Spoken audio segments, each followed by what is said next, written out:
तोरे दरस हाँ सब देवता आवे तोरे दरस हाँ सब देवता आवे तोरे दरस हाँ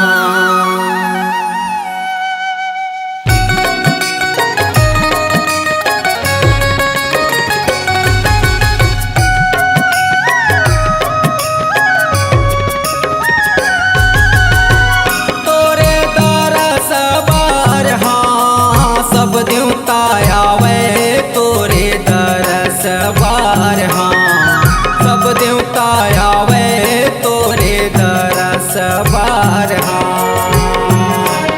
तोरे दरस बार सब देवता आवे तोरे दरस बार सब देवता आवे तोरे दरस बार हो तोरे दरस बार सब देवता आवे तोरे दरस बार सब देवता आवे तोरे दरस बार तोरे दरस बार सब देवता आवे तोरे दरस बार सब देवता आवे तोरे दरस बार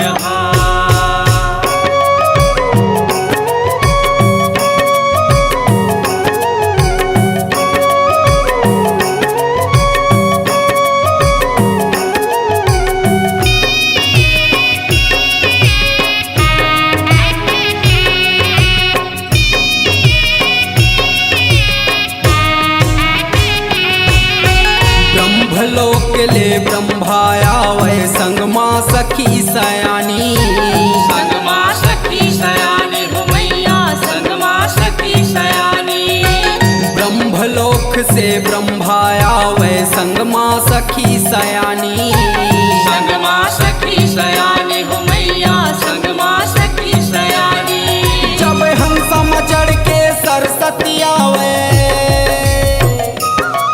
जब हम समझड़ के सरस्वती आवे तोरे दरस बार सब देवता आवे तोरे दरस बार सब देवता आवे तोरे दरस बार तोरे दरस बार सब देवता आवे तोरे दरस बार सब देवता आवे तोरे दरस बार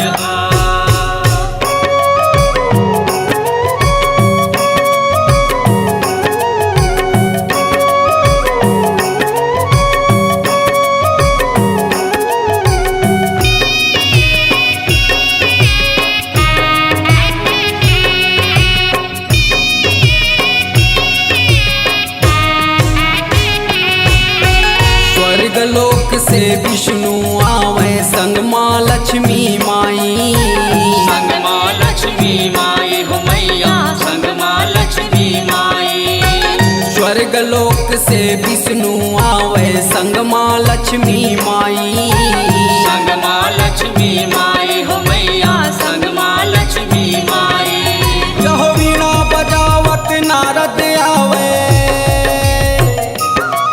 यहो वीणा बजावत नारद आवे तोरे दरस बार सब देवता आवे तोरे दरस बार सब देवता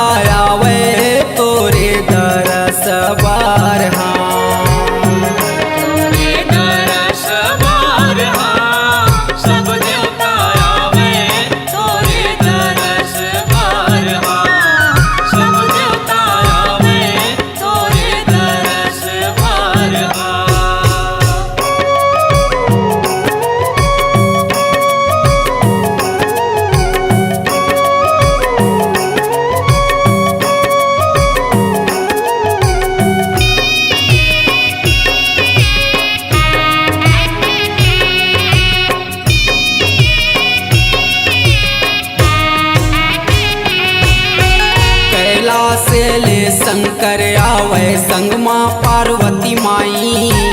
संग माँ पार्वती माई हो मैया संग माँ पार्वती माई। कैलाश ले शंकर आवे संग माँ पार्वती माई। संग माँ पार्वती माई हो मैया संग माँ पार्वती माई। यह मुसवा मचड़ के गणपति आवे, यह मुसवा मचड़ के गणपति आवे तोरे तरस बार। हाँ सब देवता आवे तोरे तरस बार। हाँ सब देवता आवे तोरे तरस बार। हाँ तोरे दरस बार। हाँ सब देवता आवे तोरे दरस बार। हाँ सब देवता आवे तोरे दरस बार। तोरे तरस बार। हाँ सब देवता आवे तोरे तरस बार। हाँ सब देवता आवे तोरे तरस बार। हाँ तोरे दरस बार। हाँ सब देवता आवे तोरे दरस बार। हाँ सब देवता आवे तोरे दरस बार। हाँ सब देवता आवे तोरे तरस बार। हाँ सब देवता आवे तोरे तरस बार। हाँ सब देवता आवे तोरे दरस बार। हाँ सब देवता आवे तोरे दरस बार। छत्तीसगढ़ी सांस्कृतिक लोक कला मंच मयारू दौना ग्राम लावातरा बेरला जिला बेमेतरा छत्तीसगढ़ की प्रस्तुति। कार्यक्रम हेतु संपर्क करें गणेश साहू, मोबाइल नंबर 7869461655 पर।